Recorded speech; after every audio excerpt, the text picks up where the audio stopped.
Atau justru Indonesia menyadari faktor eksternal geopolitik ini, Indonesia juga mengambil peran supaya Indonesia bisa mencapai tujuan Indonesia Emas itu. Atau juga termasuk perubahan iklim yang kita juga tidak bisa sendirian. Dan Indonesia negara kepulauan yang sangat besar pengaruhnya terhadap dampak perubahan iklim gitu. Nah, ini perubahan iklim. Kan pertama soal perubahan iklim, kita sendiri mencanangkan net zero emission. Net zero emission mudah-mudahan kita bisa capai. Satu. Yang kedua, kita punya kekayaan biota laut dan juga punya kekayaan di hutan. Sebagai penangkap, ya kan? Penangkap karbon yang luar biasa. Kita punya koral. Dan koral itu punya kemampuan 20 kali lipat untuk luas yang sama dibandingkan hutan. 56% koral di dunia yang hebat itu ada di Indonesia.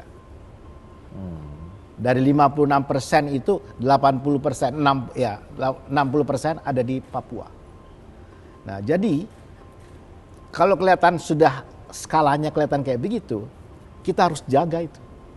At all cost harus kita jaga. Kita sedang menghadapi misalnya terjadinya abrasi ya di beberapa pulau. Karena apa? Karena mangrove dibabat. Saya kemarin datang ke Gili Trawangan, Gili Mena, Gili apa lagi tuh? Di NTB. Saya dikabarin bahwa jalan yang saya lalui tempo hari di sana sudah hilang, pindah ke sana.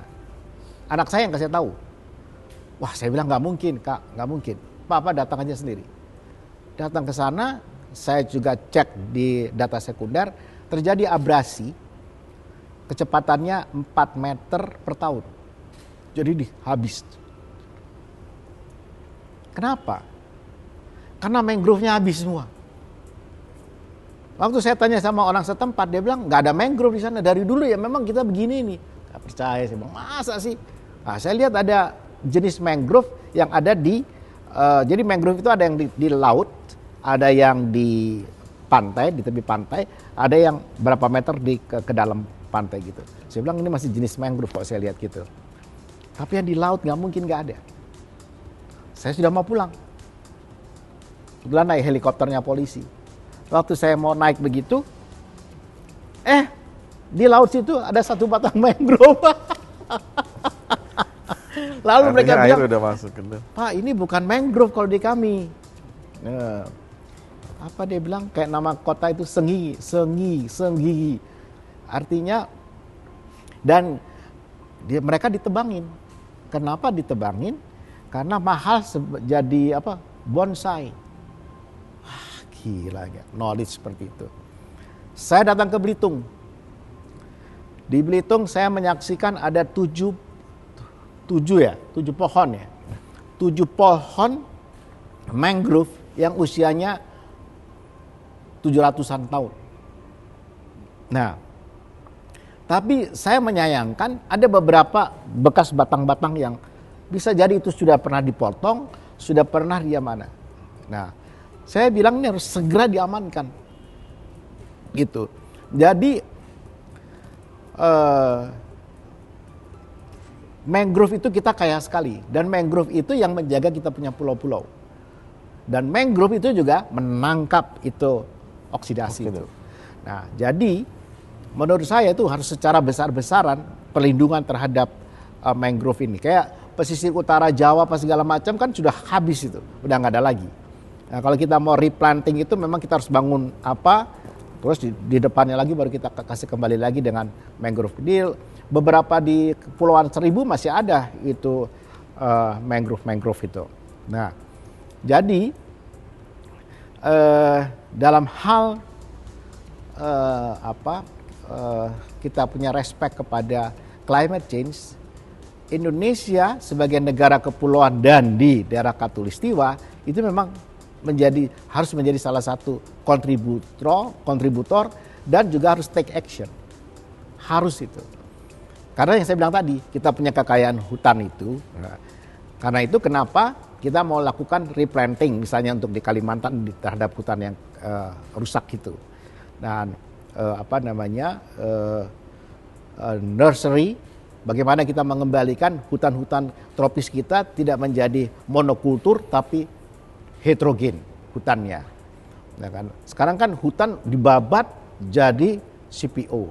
Oke lah, itu udah terjadi. Nah tapi sekarang kita kalau mau bikin dia punya ribbon itu harus hutan yang heterogen.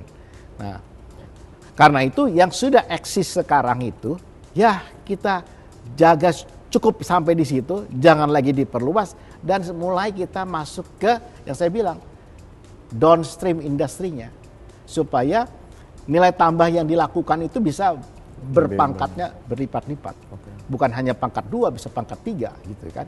Nah, ini yang penting gitu. Karena kalau kita melakukan ekstensifikasi di situ, habis kita tidak punya climate change dan seterusnya. Apalagi kemudian kita sebagai satu negara kepulauan itu kan meskipun di sana masih ada Papua, tapi selebihnya itu kan Oceania yang menentukan panas dinginnya suhu muka bumi, ya kan? Jadi ada kenaikan sedikit di sana, itu El Nino, El Nina itu rekamannya di sana. Jadi hanya beberapa ribu kilometer dari tempat kita, gitu. Nah, jadi kalau ini berdampak Nino atau Nina itu kenanya di kita, dan itu kita alami sekarang. Nah, jadi menurut saya kita juga menyusun itu menjadi salah satu kondisio sine qua non, sesuatu yang harus kita masukkan menjadi satu prasyarat. Okay. Prasyarat dalam itu harus kita lakukan. Kalau prasyarat itu tidak ada itu semua.